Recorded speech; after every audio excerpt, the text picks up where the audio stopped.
एक व्यक्ति की आर्थिक स्थिति कुछ खास अच्छी नहीं थी। इस वजह से वह हर समय परेशान रहता था। घर जाते समय उसे एक सज्जन पुरुष मिले।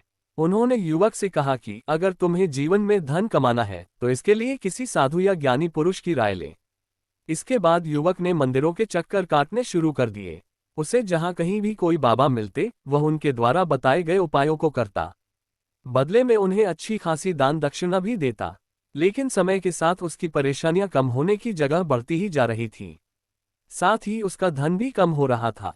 धीरे धीरे उसकी सभी जमा पूंजी खत्म होने लगी और वह हर समय उदास रहने लगा। फिर एक दिन उसे घर जाते समय एक और बाबा मिले। वह उनके पास गया और उसने अपनी समस्या के बारे में उन्हें बताया। युवक की परेशानी सुनने के बाद बाबा ने उसे कहा कि अगर तुम्हें अपनी परेशानियों से छुटकारा पाना है तो इसके लिए तुम्हें परिश्रम करना पड़ेगा, क्योंकि कोई भी मंत्र किसी को भी ऐसे नहीं मिलता है। उसके लिए उसे कड़ी मेहनत करनी पड़ती है। तब युवक ने कहा, मैं केवल अपनी परेशानियों से छुटकारा पाना चाहता हूँ। इसके लिए आप जो भी उपाय मुझे बताएंगे मैं उसे करने के लिए तैयार हूँ।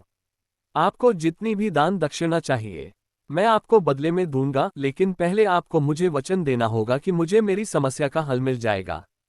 इसके बाद बाबा ने उसे कहा कि जब तुम यहाँ से अपने घर जाओ तो पूरे समय केवल एक ही बात तुम्हें बार बार अपने मन में बोलनी है कि मैं सुखी हूँ, मैं सुखी। चाहे कुछ भी हो जाए तुम्हें अपने मन से इस बात का ध्यान नहीं हटाना है। युवक ने कहा कि यह तो बहुत आसान है, क्या इससे मेरी समस्या का समाधान मुझे मिल जाएगा? तो बाबा ने कहा, तुम एक बार प्रयास करके देखो। बाबा की बात सुनने के बाद युवक वहां से चल पड़ा। लेकिन जैसे ही युवक जाने के लिए मुड़ता तभी बाबा ने उसे कहा कि बच्चा, जब तुम इस मंत्र का जाप करो तो याद रखना कि तुम्हारे मन में बंदर का ख्याल ना आए, तभी यह उपाय सिद्ध होगा। बाबा की बात सुनने के बाद युवक वहां से चल पड़ा। वह थोड़ी दूर ही गया था कि उसके मन में बंदर का ख्याल आने लगा। बंदर का ख्याल आते ही उसने मंत्र का जाप करना बंद कर दिया और बंदर के बारे में सोचने लगा। थोड़ी देर बाद उसे फिर ख्याल आया कि उसे मंत्र का जाप करना है, तो वह कहने लगा, मैं सुखी हूँ, मैं सुखी हूँ। लेकिन कुछ दूर चलते ही उसे एक बंदर दिखाई दिया। इससे फिर से उसके मन में बंदर का ख्याल आ गया और उसने मंत्र का जाप करना छोड़ दिया। घर पहुंचने के बाद भी युवक के मन से बंदर का ख्याल नहीं गया। वह पूरी रात बंदर के बारे में सोचता रहा। अगले दिन जल्दी उठकर वह फिर से उसी बाबा के पास जा पहुंचा और उन्हें पूरी बात बताई। युवक की बात सुनकर बाबा मुस्कुराने लगे और उन्होंने कहा, बच्चा, यह मन का जाल ही तो है जिसे तोड़ना आसान नहीं है।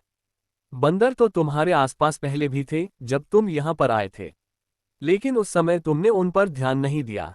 उस समय तुम्हारे दिमाग में केवल सिर्फ एक बात चल रही थी कि मैं परेशान हूँ, मैं गरीब हूँ, क्योंकि तुम बार बार इसी बात के बारे में सोच रहे थे।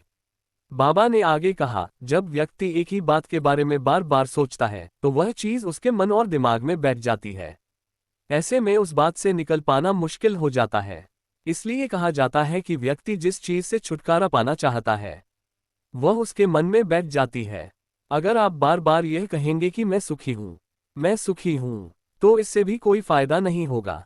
जब तक आप अपने मन को ये बात नहीं समझा देते कि हाँ, वाकई में मैं सुखी हूँ,